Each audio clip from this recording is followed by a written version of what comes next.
തീരുമാനമെടുക്ക്.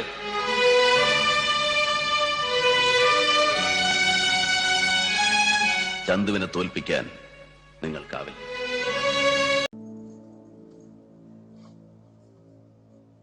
बहुत मस्त बोला तू, सुना मैंने. अब नाचू क्या? बहाता हूं मैं खून पसीना, अब बहाऊंगा मैं तेरे आंसू क्या? சிங்காரா, இந்த செகண்டோட உங்க ஆட்டம் முடிஞ்சு போச்சு.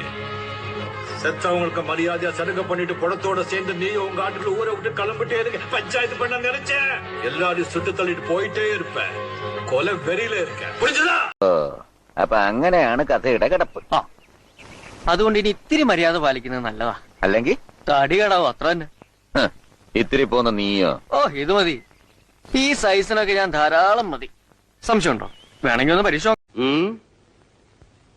എളുപ്പമല്ലെന്നറിഞ്ഞുകൊണ്ട് തന്നെയാണ് ഞാൻ തീരുമാനിച്ചത്.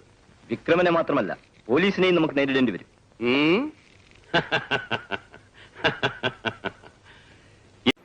போய் அந்த போலீஸ்காரன்ட்ட சொல்லு, நான் இங்கதான் இருப்பேன். இந்த ஏரியாவே அவன் கண்ட்ரோல்ல இருக்கலாம். ஆனா மாறி எப்பவுமே அவுட் ஆஃப் கண்ட்ரோல் தான். അവനെ നാം മറ്റും തണ്ട.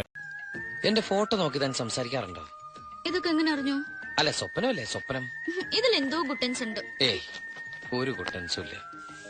ഇതാണ് മനപ്പൊരുത്തം എന്ന് പറയുന്നത്. ഇനി ദുബായിക്ക് തിരിച്ചു പോവോ? പിന്നെ പോണം.